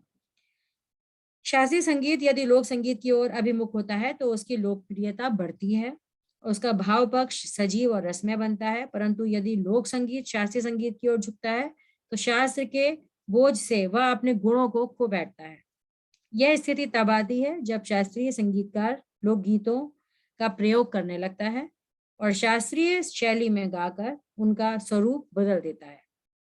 यह प्रवृत्ति आज सर्वत्र दृष्टिगोचर होती है, विशेषकर राजस्थान में, जहां लोक गीत गाने वाली अनेक व्यावसायिक जातियां बन गई हैं जो उन्हें शास्त्रीय संगीत की ओर ढकेल रही हैं। इस संयोग से जहां लोक संगीत की मूल प्रकृति को क्षति पहुंची है, वहां उससे कुछ अत्यंत आकर्षक और मनोरम लोक शैलियों की उपलब्धि भी बनी हुई है। उनमें राजस्थान की माने और लावणिया, महाराष्ट्र के पवाड़े और बंगाल के भी बहुत सारे गीत ऐसे बहुत सर्वाधिक प्रचलित हैं। अब ये बात आती है कि ये दोनों पास पास कब होते हैं, कब ये मिलते हुए लगते हैं, लोक संगीत और शास्त्रीय संगीत। समाज के बौद्धिक और भावनात्मक तत्व जब निकट आने लगते हैं तो दोनों सामंजस्यपूर्ण स्थिति में होते हैं, तब संगीत का स्तर भी ऊपर उठने लगता है। उन्नत समाज के गीतों में स्वर शब्द की प्रौढ़ता उसके सांस्कृतिक, बौद्धिक और भावनात्मक स्तर के अनुरूप ही होती है। उन गीतों की स्वर रचनाएं सुसंगठित, प्रांजल अथवा मनोरम होती है, वो बहुत अच्छी लगती है सुनने में, बिल्कुल पूरी तरह से भाव परिलक्षित होता है कि वो अपना किस भाव में उनको अपने भावों को व्यक्त करना है। अतः यह कथन 100% सत्य है कि लोकगीत ही समाज के मानस का सच्चा चित्र प्रस्तुत करते हैं। लोक संगीत से ही हमें तत्कालीन समाज की मानसिक स्थिति क्लियर स्पष्ट होती है। ये बिल्कुल सही बात है। शास्त्रीय संगीत से उतना क्लियर नहीं होता है क्योंकि वो उसके पसंद करने वाला एक वर्ग ही अलग होता है। इसी सिद्धांत के अनुसार जिस समाज के सांस्कृतिक और बौद्धिक स्तर की विशेषता कम होती है और जनसाधारण का भावात्मक स्तर ऊंचा होता है, उसका लोक संगीत और शास्त्रीय संगीत निकट आने लगता है और जनसाधारण के लिए शास्त्रीय संगीत का समझना सुगम होता है। ऐसी स्थिति में संगीत के दोनों पक्ष एक दूसरे से प्रेरणा ग्रहण करने लगते हैं। यह स्थिति दक्षिण भारत में आज भी विशेष रूप से परिलक्षित होती है। वहां के लोक और शास्त्रीय संगीत में इतनी विषमता आज भी नहीं है जितनी उत्तर भारत के लोक और शास्त्रीय संगीत में है। इसी तरह यूरोप के उन्नत देशों में के संगीत की लोक और शास्त्रीय संगीत का उतना अंतर नहीं है जितना कि हमारे देश में है। उत्तर भारत में तो यह विषमता चरम सीमा पर पहुंच गई है। यही कारण है कि शास्त्रीय संगीत जन साधारण से इतना दूर है और अशिक्षित समाज लोक संगीत से कतराता है। सामाजिक स्तर की समता की स्थिति में लोक संगीत का स्तर ऊपर उठने लगता है और शास्त्रीय संगीत शास्त्र की जटिलताओं को छोड़कर भाव पक्ष को ग्रहण करता है। यह सिद्धांत एक महत्वपूर्ण तथ्य की ओर भी संकेत करता है। जिस समाज का शास्त्रीय संगीत शास्त्र की जटिलताओं में बंधा रहकर भाव पक्ष की अवहेलना करता है, उस समाज का सांस्कृतिक धरातल निश्चय ही विषमताओं से भरा हुआ होता है। यह विशेष स्थिति सामाजिक विषमताओं के साथ ही उत्पन्न होती है, जबकि संगीत के कुछ आचार्य अपनी साधना की चरम सीमा पर पहुंचने की आकांक्षा में समाज की अवहेलना करते हैं। समाज की सांस्कृतिक समता की स्थिति में ये उल्टा भी हो जाता है। अब एक ये तो हो गया शास्त्रीय संगीत और भाव संगीत में ये कहाँ पर एक दूसरे पर निर्भर हैं और कहाँ पर ये एक दूसरे के जरूरत भी हैं और एक दूसरे के साथ भी हैं। अब एक चीज है कि खाली भाव संगीत, अगर हम केवल भाव संगीत या लोक संगीत के बारे में बात करें तो उसमें वो वही चीज है कि हम लोक संगीत में जन मानस अपने भावों को, अपनी खुशियों को, अपनी बातों को किस तरह से प्रकट करता है, ये उस पर आधारित है पूरी तरह से। लोक शब्द का प्रयोग नया नहीं है। लोक का मतलब लोक, लोकजन, लोकतांत्रिक जैसे है पूरी तरह से। फिर भी इस शब्द की उत्पत्ति के संबंध में विशेष विदेशी और भारतीय विद्वानों में मतभेद है। इस शब्द का प्रयोग ऋग्वेद से ही मिलने लगा हुआ है। ठीक है। इसके अतिरिक्त हिंदी काव्य में लोक शब्द के प्रयोग भी तरह तरह के मिलते हैं कि कैसे कैसे इसमें बहुत सारे स्वर हैं और लोक जो जन मानस पर चल रहा है। अब एक चीज आती है, फिर से थोड़ी सी तुलना करें दोनों की में, लोक संगीत और शास्त्रीय संगीत में परस्पर तुलना करें हम इन दोनों में क्या कैसे क्या। एक तरफ तो तुलना बता दी मोटा मोटा कि है क्या चीज ये। अब अगर भारतीय संगीत के मुख्य रूप से 3 प्रकार किए जाते हैं, शास्त्रीय संगीत, सरल संगीत और लोक संगीत। ये भिन्न भिन्न कालों में अलग अलग टाइम पर लोगों ने इसकी कैटेगरी बनाई, सिर्फ समझने के लिए, बताने के लिए। इसलिए कुछ हम इसको इसलिए ऐसा नहीं कह सकते कि यही कैटेगरी है, जैसे कि मैंने आपको पहले शुरू में बताया कि मोटे तौर पे समझने के लिए हम इसको 5 तरह से कैटेगराइज कर सकते हैं, लेकिन ऐसा नहीं है। मुख्य मेन तो 2 ही हैं, शास्त्रीय संगीत और लोक संगीत। अब हमने उसको 3 बता दिया कि बीच में उपशास्त्रीय संगीत, जिसमें कि थोड़ा सा रिलैक्समेंट होता है शास्त्रीय संगीत में। अब बुक्स में ऑथर्स ने अपने अपने हिसाब से उसको कैटेगराइज किया है, इसलिए ताकि उसको समझने में, समझाने में आसानी हो सके। तो अगर अब इस तरह से एक और कैटेगरी इसमें कहा जाए तो ये भी इस तरह से भी कर सकते हैं, शास्त्रीय संगीत, सरल संगीत और लोक संगीत। सरल संगीत वही चीज हो गई, थोड़ा सा उसको सरल कर दिया जब हमने उपशास्त्रीय बताया था।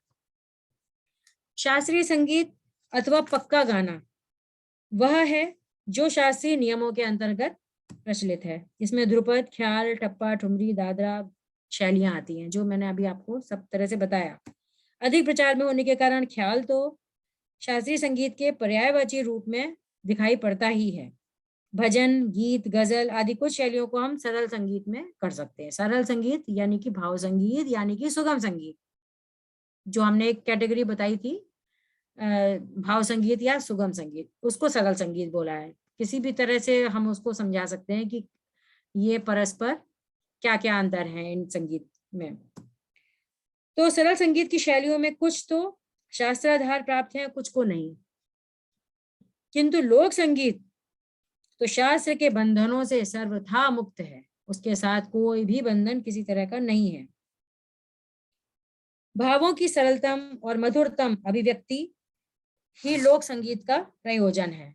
पूरी तरह से कैसे क्या कर सकते हैं, लोक संगीत उस सुरसरी के समान है जिसका लक्ष्य लोक कल्याण है। त्रिताप संतप्त मानस भूमि को आप्लावित कर उसे सरस और उर्वर बनाना है, बस। कला की सदा से 2 श्रेणियां रही हैं, लोक कला और वर्ग विशेष की कला। इस तरह से भी उसको वर्गीकरण इसका कर सकते हैं। देश, काल और परिस्थिति के मान से दोनों के स्वरूप में परिवर्तन होता रहता है, किंतु कभी दोनों का एक रूप नहीं होता। शास्त्रीय संगीत का आधार यद्यपि लोक संगीत माना जाता है, तथापि दोनों के बीच बहुत बड़ी खाई है। जैसे कुछ व्यक्ति शास्त्रीय संगीत का अर्थ ख्याल समझते हैं, वैसे ही कुछ लोग लोक संगीत का अभिप्राय ग्राम्य संगीत समझते हैं। वस्तुतः लोक संगीत उसी को कहा जाता है कहा जा सकता है, जिसका स्वरूप लोक निरंजनकारी है और किसी विशिष्ट जन समुदाय की समझ तक ही जो मर्यादित नहीं है। बहुजन समाज की अंतःस्थली को संगीतामृत से सिंचित करने वाले ऐसे लोक संगीत की उपादेयता प्रत्येक देश में विद्वानों के अध्ययन का विषय बनी हुई है। शास्त्रीय एवं लोक संगीत को स्पष्ट रूप से समझने के लिए तुलनात्मक दृष्टि से विचार करने पर हम पाते हैं कि लोक संगीत किसी प्रकार के शास्त्रीय नियम के चौखटे में आबद्ध नहीं है, जैसा कि शास्त्रीय संगीत है। शास्त्रीय संगीत को पूरी तरह से किसी में बांध दिया गया है। किसी राग के प्रस्तुतिकरण हेतु उसमें लगने वाले वादी, संवादी, अनुवादी और विवादी स्वर, लय, ताल और समय संबंधी शास्त्रीय नियमों का पालन उसमें अनिवार्य होता रहता है। यद्यपि ग्रह अंश जैसे जटिल नियम तो आज भी शिथिल हो चुके हैं, तथापि अन्य सामान्य नियमों की अवहेलना गायक की कुशलता में बाधक हो जाती है, बन जाती है। लोक संगीत के लिए उक्त नियमों की अनिवार्यता वांछनीय नहीं है, उसमें कोई तरह का नियम नहीं है। प्रयोग में आते आते कोई धुन जब इतनी रंजक, सुयोग्य और स्थायी बन जाती है कि जन सामान्य उसे सरलता पूर्वक अपने मानसिक आहार के रूप में अंगीकार कर सके, तब वह लोक संगीत का रूप ले लेती है। शास्त्रीय संगीत में स्वर, लय, ताल की साधना के लिए सतत परिश्रम अपेक्षित है, किंतु लोक संगीत में स्वर, ताल और लय को खोजना नहीं पड़ता, अपितु वे स्वतः भाव सज्जा के निमित्त उपस्थित हो जाते हैं। पसा अथवा सापा स्वर संगति को गले के से साधने के लिए महीने भर की भी अवधि कम होगी, पर जब भी ये कहते हैं कि पसा सापा, आपका जो ये जो होता है हम लोगों का स्वर संवाद के आधार पर ही हमने ये इसमें किया है, कैसे बोलते हैं, स्वर संवाद के आधार पर ये अचल वीणा और चल वीणा, इस तरह से दो वीणाएं जब की थी भरत ने नाट्य शास्त्र में अपने, तो दो वीणाओं को रख के सबसे पहले सा और पा निकाला था कि सा के साथ पा सबसे अच्छा लगता है। फिर एक और स्वर निकाला सा मा, वो भी बहुत अच्छा लगा। तो ये दो भाव ऐसे मिले जिसमें कि आप लोग देखते हैं ना तानपुरे में, या तीन तो सा के स्वर होते हैं, षडज आपका आधार स्वर है।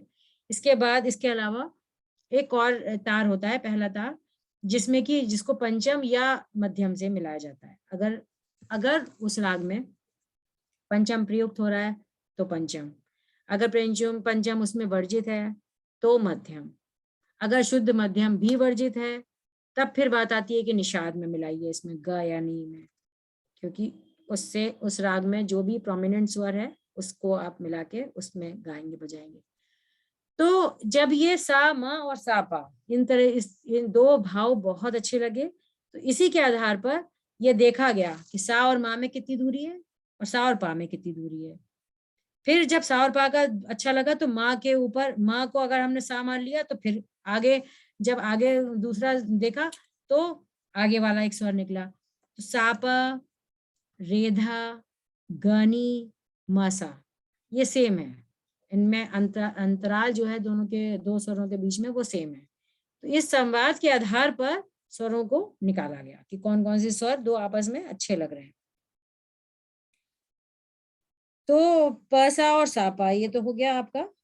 ठुमरी राग पीलू की भांति नहीं, ठुमरी गायक दीपचंदी की मात्रा गिनने और सम टटोलने में ही लगा रहता है। ठुमरी गायक, आप कोई भी ठुमरी गा रहे हैं, दीपचंदी बज रही है, उसमें पूरा हमारा दिमाग उसमें गायक का यही रहेगा, हम कितने भी भावों को उसमें ले आए, कुछ भी राग भी थोड़ा चेंज कर दें, दो रागों को मिक्स कर दें, एक राग गाएं, उसमें जरा सा अच्छा लग रहा है हमें कोई और राग, उसका भी पुट ले लिया, फिर वापस उसमें आ गए, कुछ भी कर लें, लेकिन हमें ताल का पूरा ध्यान रखना पड़ेगा।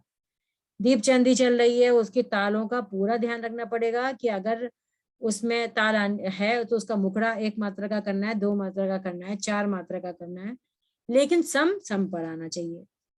आप मात्राएं बढ़ा सकते हो, कम कर सकते हो, मुखड़े को छोटा बड़ा कर सकते हो, लेकिन आपको मात्रा, सम की मात्रा छोड़ नहीं सकते। एक बार गलती से छूट गई तो आपने उसको, कोई बात नहीं, उसमें और आलाप कर दिए और दान कर दी तो वो कोई बात नहीं है। फिर अगली बार फिर आपको पकड़ना पड़ेगा और वो सम पे ही करना ही पड़ेगा। तो ये सब ऐसी चीजें हैं जो करनी जरूरी हो जाती हैं। तो जैसे ये बात आती है, जबकि कीर्तनी और लोहरी गायकों को दीपचंती की ये रहती है चिंता। अब लय तो लोक संगीत में इस प्रकार समाई रहती है जैसे शरीर में रक्त, लय लय रहती है, बस उसमें इतनी ज्यादा समाई रहती है कि उसमें आप कभी भी इधर से उधर जा नहीं सकते। क्लिष्ट ताल होती हैं, राग दीपचंदी ताल, इनमें बहुत ध्यान रखना होता है कि आपका मुखड़ा वापस उसी ताल पर आए। लेकिन इसमें आसान हो जाता है, लोक संगीत इसीलिए बहुत आसान हो जाता है। गाते बजाते समय उसमें विलय होने का संदेह भी उत्पन्न नहीं होता। चौताल, एकताल, तिलवाड़ा, झूमरा जैसी बड़ी और क्लिष्ट तालों का प्रयोग शास्त्रीय संगीत में बहुलता से होता है। मध्य एवं द्रुत लय की दादरा और कहरवा तालें लोक संगीत को जहां आशुरंजक बनाती हैं, वहां सर्वोपयोगी भी बनाती हैं। रागदारी में ताल के ठा, दुगन, दुगुन, आड़ आदि प्रकार करने होते हैं जो कि कष्ट साध्य हैं, किंतु लोक गायन में यह कार्य भिन्न भिन्न प्रकार से चाल बदलकर साध लिया जाता है। शास्त्रीय संगीत के जो उपकरण हैं जैसे वाद्य, श्रोता, स्थान आदि का जो भी प्रतिबंध है वो लोक संगीत में नहीं है। शास्त्रीय संगीत के गायक के लिए तानपुरा और तबला जितने अनिवार्य हैं, उतना ही सभा में चतुर श्रोता समाज का होना भी है। अगर कहीं शास्त्रीय संगीत कोई गा रहा है तो जिस तरह से आपके वाद्य, हारमोनियम ये होने चाहिए, उसी तरह से जो आप लोगों को सुनने वाला श्रोता वर्ग है वो भी उस कैटेगरी का होना चाहिए। तभी वो आप खुद खुशी से गा पाएंगे और तभी वो खुश होकर सुन पाएंगे। अगर आपका श्रोता वर्ग इस कैटेगरी का है कि उसे बिल्कुल भी रस नहीं है, उसको इसमें रस का आनंद नहीं ले पा रहा है, तो लोक संगीत में लेकिन कोई भी ले लेगा। संगीत ऐसी चीज है कि अगर लोक संगीत में किसी को संगीत की ज्यादा जानकारी नहीं है, बहुत अच्छा भी नहीं लगता उसे सुनने में या गाने में, लेकिन लोक संगीत बज रहा है उसे और सुरीला और बढ़िया है तो बहुत अच्छा लगेगा। तो इसलिए ये कैटेगरी शास्त्रीय संगीत में होनी बहुत जरूरी है। समयानुकूल राग का अवतारणा के लिए गायक विशेष सतर्क रहता है। आवाज की गूंज की दृष्टि से यदि स्थान अनुपयुक्त है तो शास्त्रीय संगीत का कार्यक्रम नीरस जान पड़ेगा। किंतु लोक संगीत में की शर्त ना तो किसी चीज की है, न डफ की, न खेत की, न खलियान की।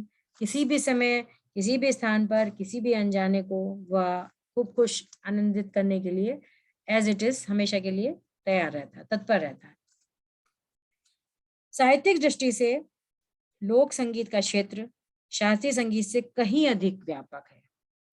ध्रुपद के पूर्व गाए जाने वाले प्रबंध संस्कृत में रचे जाते थे। जयदेव कृत गीत गोविंद में अनेक प्रबंध संकलित हैं। ध्रुपद और ख्याल में ब्रज, मागधी और हिंदी भाषा का प्रयोग पाया जाता है। लोक गीतों में किसी एक भाषा विशेष के प्रयोग को नहीं गिनाया जा सकता।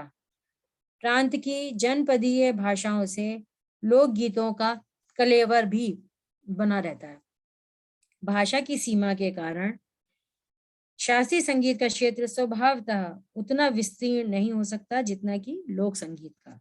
उदाहरण के लिए एक पंजाबी का अपना एक लोकगीत तो है ही, किंतु यदि वह ब्रज, मागधी और हिंदी से अपरिचित है तो शास्त्रीय संगीत की उस हद तक पहुंच नहीं हो पाएगी।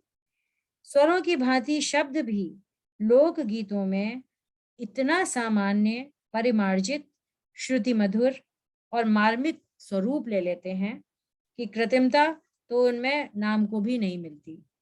एक बात और भी है इसमें कि लोकगीत रचयिताओं के पास शब्द भंडार बहुत सीमित रहता है, भाव अधिक रहते हैं, जिनको व्यक्त करने के प्रयास में अनेक निरर्थक शब्दों का प्रयोग उनकी रचनाओं में हुआ मिलता है, जो कि शास्त्रीय संगीत के पदों में नहीं, पर अलंकारों तथा मुहावरों कि अनावश्यक बोझ से लदी हुई भाषा लोकगीतों में नहीं मिलती।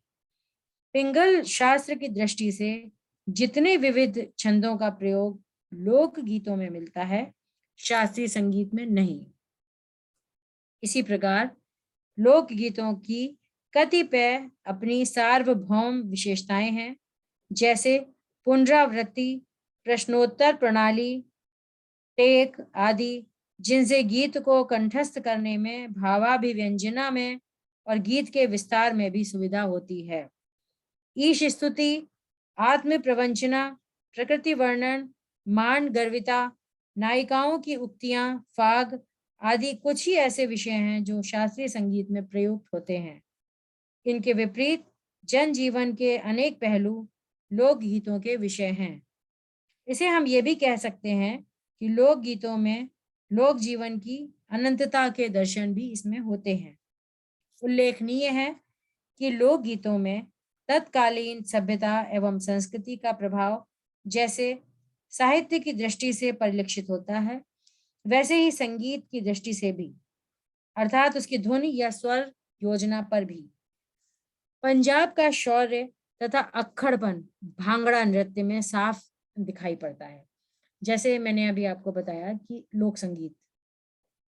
संगीत में लोक गीत भी आते हैं और लोक नृत्य भी आते हैं, दोनों चीजें आती हैं।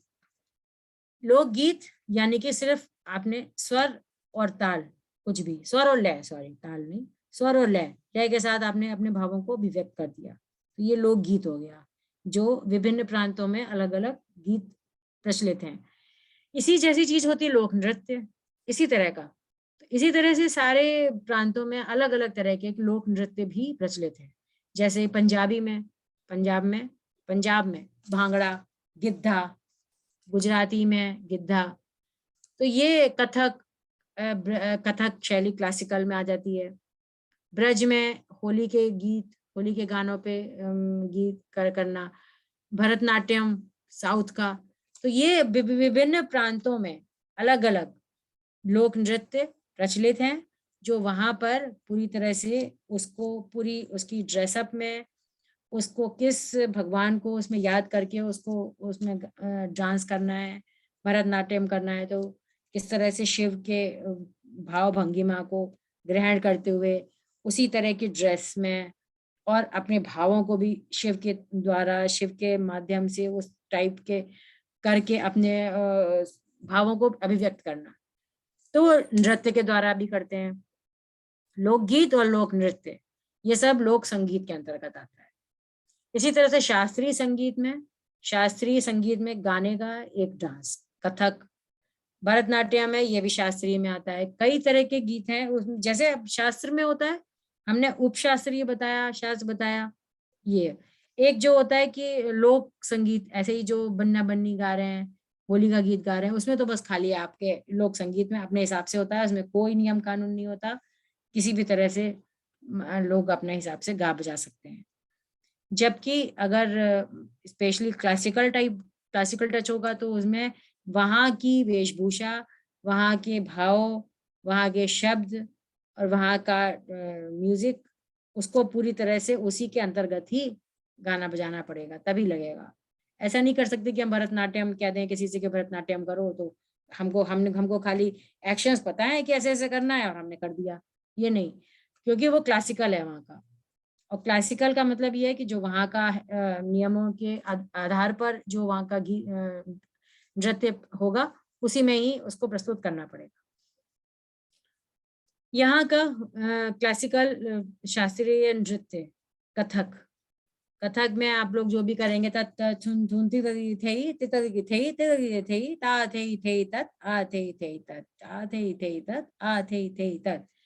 इसमें जैसे धा दिन दिन दा, ये आपका 3 ताल चल रहा है, धा दिन दिन दा, धा दिन दिन दा, धा दिन दिन दा, ता दिन दिन, ने ने ने ने ने ने ने ने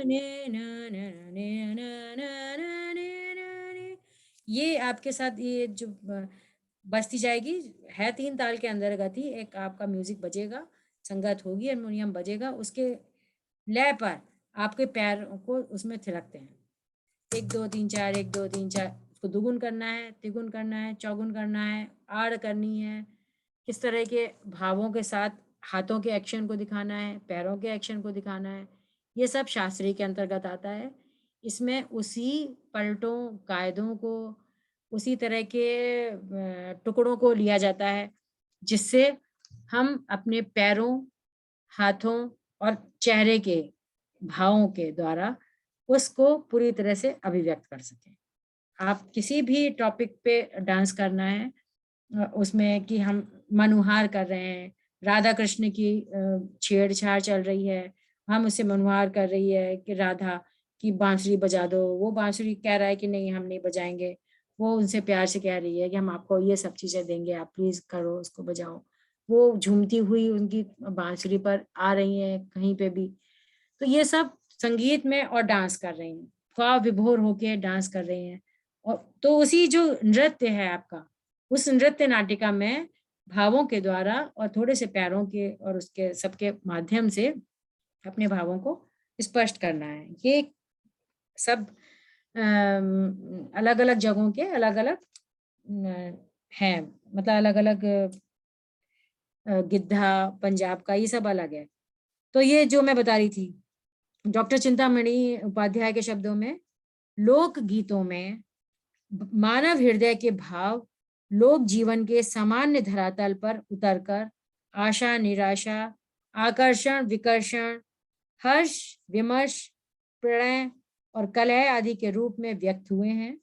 लोक गीतों की इस अभिव्यक्ति में हमें मानव जीवन की उस प्रारंभिक स्थिति के दर्शन होते हैं जहां साधारण मनुष्य अपनी लालसा, उमंग, उल्लास, प्रेम और घृणा आदि भावों को प्रकट करने में समाज द्वारा मान्य शिष्टाचार के कृत्रिम बंधनों को स्वीकार नहीं करता।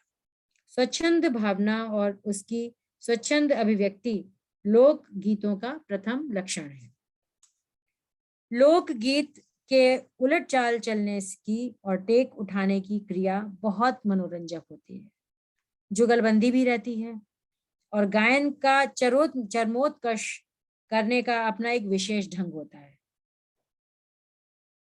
शास्त्रीय संगीत में भी जुगलबंदी होती है, किंतु मुख्यतः वह व्यक्ति प्रधान ही है और गायन का चरमोत्कर्ष करने का उसका अपना विशेष ढंग है। विविध स्वर संगतियों को विभिन्न लयकारियों के साथ प्रस्तुत कर किसी राग का ऐसा चित्रण कर देना कि श्रोता आत्म विभोर हो जाए, यही प्रयोजन रहता है शास्त्रीय संगीत का। विलंबित लय में बड़ा ख्याल गाने के बाद मध्य लय में छोटा ख्याल गाया जाता है और अंत में द्रुत लय में तराना, फिर उसको तिहाई चक्करदार तिहाई से उसको खत्म किया जाता है। बिल्कुल तराने में लय को बढ़ाते रहते हैं जिससे भी आपका गला उसको तेज लय में बढ़ा के खत्म कर पाए, फिर उसको चक्करदार तिहाई से उसको करके खत्म किया जाता है। तराने गाने तक राग का रंग इतना गहरा हो जाता है कि क्या गायक और क्या श्रोता सभी रस में आकंठ निमग्न हो जाते हैं। इसी को शास्त्रीय गायन का चरमोत्कर्ष भी कहा जा सकता है। ख्याल शांत रस का सफल परिपाक वाली भारतीय संगीत की एक उत्कृष्ट और अन्यतम पद्धति है। यह मनोवैज्ञानिक कारणों पर आधारित है। शास्त्रीय संगीत के शिक्षण की सुव्यवस्था सरल है, किंतु लोक संगीत की कठिन। कारण कि अल्हड़ता और ग्रामीणता जो कि लोक संगीत का प्राण है, उनको पढ़ाना संगीत निपुण प्राध्यापकों के बूते का रोग नहीं है। यह तो उसी वातावरण में रहकर सीखा जा सकता है। इसलिए मोटा मोटा बस यही है, संगीत के उक्त दोनों प्रकारों में एक बात ध्यान देने योग्य अंतर यह है कि शास्त्रीय संगीत में कल्पना चातुर्य और क्लिष्ट स्वर योजना के प्रदर्शन पर विशेष बल दिया जाता है। साथ ही तबला वादक भी अपनी कुशलता की धाक जमाने की कुचेष्टा करता है। परिणामतः अस्वस्थ स्पर्धा ही कलाकार का लक्ष्य बन जाती है। इस समय वह शुद्ध मुद्रा और शुद्ध वाणी को भी भूल जाता है। यही कारण है कि शास्त्रीय संगीत की महफिल अब श्रवणीय नहीं किंतु दर्शनीय रह गई है। दूसरी ओर लोक संगीत का वातावरण उत्साह, उमंग और तन्मयता से सरोबार पाया जाता है। कीर्तनियों के समान लोक संगीत के गायकों का भी लक्ष्य तल्लीनता और आनंद की सृष्टि ही है। इसीलिए लोक संगीत मर्म को स्पर्श करता है और हृदय तंत्री को झंकृत करता है। अतः ये तो क्लियर है ही है कि शास्त्रीय संगीत में कला पक्ष और लोक संगीत में भाव पक्ष की प्रधानता पाई जाती है। लोक संगीत के अधिक लोकप्रिय होने का संभवतः यही प्रधान कारण हो सकता है कि नियमों की परिधि में बंद कर रंजकता प्रदान करने का सामर्थ्य कठोर साधना के पश्चात गायक को प्राप्त होता है। इसलिए शास्त्रीय संगीत सर्वज्ञेय नहीं है। शास्त्रीय संगीत के कलाकारों में अधिकांश रूढ़िवादी हैं, जो कि किसी भी प्रकार का परिवर्तन उचित नहीं समझते। किंतु लोक संगीत का हृदय इतना विशाल है कि वह किसी भी सरल और सुमधुर ध्वनि को आत्मसात करने से पीछे नहीं हटता। फिल्मों में संगीत निर्देशक धुन को बुद्धिगम्य बनाने के लिए जहां शास्त्रीय संगीत का पुट देते हैं, वहां उसे रंजक और लोकप्रिय बनाने के लिए लोक धुनों का सहारा भी लेते हैं। इसलिए इन दोनों का मिक्सचर माना जाता है। अब पंडित जवाहरलाल नेहरू जी ने भी इसके बारे में बताया था कि लोक कला में हमको अपने उस सांस्कृतिक वैभव को देखने का अवसर मिलता है जिसने हमारे देश को एकता के सूत्र में बांध रखा है।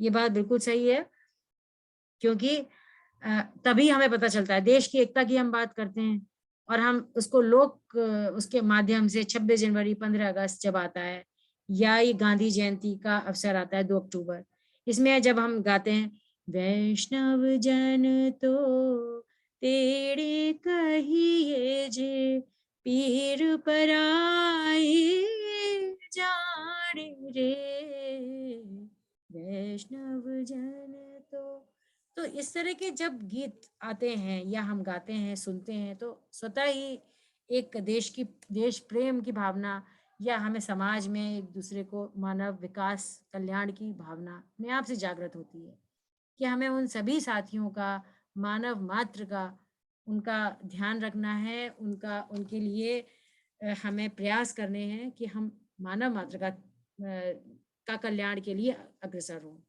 ऐसा नहीं सोच सकते, हमें नहीं सोचना चाहिए कि हमें बस अपने से मतलब है, बस अपना किया, अपना खाया पिया, अपना काम किया और हम किसी की हेल्प नहीं कर सकते। जबकि किसी भी समाज में किसी को भी जरूरत, मानव मात्र प्राणी हमारे जैसे जो हैं, उनमें कभी किसी को भी अगर हमारी जरूरत होती है तो ये हमारा कर्तव्य दायित्व है कि हम उनकी हेल्प करें अपनी क्षमता के अनुसार जितना हम कर सकते हैं। ये सबकी हेल्प करनी चाहिए। तो ये देश और या देश भक्ति कि देश हमें, बाहर के लोग, हमें कोई भी आक्रमण कर सकता है या हमें परेशान कर रहा है, तो हमें अपने देश के लिए हर तरह से तैयार रहना है कि कोई हमें किसी भी तरह का नुकसान ना पहुंचाए। बाहर के लोग तो नहीं पहुंचाए, हमारे साथ ही भी हम सब लोग मिलजुल के रहें। तो ये सब जो लोग है ना, ये इन सब के जो लोक गीत हैं, जन जन लोक में जो गाए बजाए जाते हैं, सारे जहां से अच्छा हिंदुस्तान हमारा हमारा सारे जहां से अच्छा, जब ये गाना सुनते हैं तो सबको सुन के अच्छा लगता है कि हाँ, ये हमारा देश हमारा सबसे अच्छा है और हम इस देश के लिए हैं और हम इस देश के वासी हैं, हिंदुस्तानी हैं, कि हम सब लोगों को प्यार से रहना है। तो ये लोकगीतों का ये स्पेशलिटी है कि उस तरह के गीतों में ये भावना होती है कि हम लोग एक दूसरे से जुड़े रहते हैं, सब लोग जुड़ के रहते हैं एक दूसरे से। शास्त्रीय संगीत के प्रचार और विकास हेतु जितना कुछ किया जा रहा है, उसकी समता में लोक संगीत के लिए कुछ भी नहीं करते हम लोग। इस तरह के संगीत के लिए हम लोग छोड़ देते हैं कि अपने आप लोग गाएं बजाएं और करें। शास्त्रीय संगीत के ऊपर इतना हम लोगों का सर्वे होता है, रिसर्च होती है, कौन सा राग में कैसी भावना है, कैसा उनको क्लिष्ट करना है। तो ये जबकि होना चाहिए, लोक संगीत पे भी उतना ही काम होना चाहिए। लोक संगीत अध्येताओं की ओर टकटकी लगाए हुए है कि कोई उसके पास पहुंचे और वो अपना अनमोल कोष लुटा सके। इसलिए कलाविदों और शासन की ओर से अब हम इस दिशा में पहल की हुई है कि लोक संगीत के स्वर्णिम भविष्य का स्वप्न साकार होने की आशा की जा सकती है। तो बस अब इसको मैं बस 2 शब्दों में ये कहकर ये खत्म कर रही हूँ कि शास्त्रीय संगीत और लोक संगीत ये दोनों स्तंभ हैं, दोनों एक दूसरे पर टिके हैं कोई किसी पर आधारित नहीं है, लेकिन दोनों का अपना अलग विशेष महत्व है। हम ये नहीं कह सकते कि वो ज्यादा अच्छा कि ये ज्यादा अच्छा, लेकिन बस इतनी बात जरूर है कि शास्त्रीय संगीत के ऊपर जितना उसको संरक्षण दिया जाता है, जितना काम हो रहा है, उतना लोक संगीत पर ध्यान नहीं दिया जा रहा। लेकिन फिर भी आजकल के टाइम पर किया जा रहा है। ये जो मालिनी अवस्थी आप लोगों ने सबने सुनी होगी, उन्होंने कितने अच्छे लोकगीतों पे पूरे गाया। उनका बेसिक शास्त्रीय पक्ष है, लेकिन उन्होंने ज्यादातर इस तरह के गीतों का विकास एवं प्रसार किया है। तो इन दोनों के बारे में ये लोग, आप लोग सब संगीत के लोग समझ के करिए। सुना आप लोगों ने, आप हमारे सारे बच्चों ने? जी मैम। चलिए, मुझे अच्छा लगा कि कम से कम सुन रहे हैं। वीडियो तो सबके बंद हो गए थे, आवाज भी बंद है। मैम एक्चुअली वीडियो से वो नेटवर्क का थोड़ा इशू आता है, अच्छा तो अच्छा, इसलिए जो है वो थोड़ा नहीं कोई बात नहीं। बस मेरा मतलब यही है कि मुझे लगता है कि मैं ऐसा नहीं है कि खाली किताब पर सुना दूं अगर, तो फिर तो आप लोग कहेंगे कि हम वो तो किताब हम ही पढ़ लेंगे। लेकिन मैं प्रैक्टिकली मैं चाहती हूँ, क्योंकि हमारा जो सब्जेक्ट है वो मेन तो प्रैक्टिकल बेस है, असली चीज तो प्रैक्टिकल है। लेकिन हाँ, प्रैक्टिकल भी तभी है जब हमारा उसमें कुछ हमारे रिटन में भी हमारे पास कुछ फैक्ट्स हो, जिसके बारे में हम ये समझ सकें कि एग्जैक्टली हम ये जो गाते बजाते हैं वो क्या गा रहे हैं, वो क्यों गा रहे हैं और कैसे कर रहे हैं। तो बस यही है कि लोक संगीत के ऊपर थोड़ा सा ध्यान कम दिया जा रहा है, लेकिन आज की डेट में उस पर किया जा रहा है और भविष्य में भी करेंगे, पर दोनों का बैलेंस बना के हम लोगों को चलना है। ठीक है, आज का तो ये आपका हो गया। अब मैं कल इसी टाइम पे आपसे मिलते हैं। जी प्रणाम मैम। जी ma'am, thank you ma'am. Okay, नमस्ते।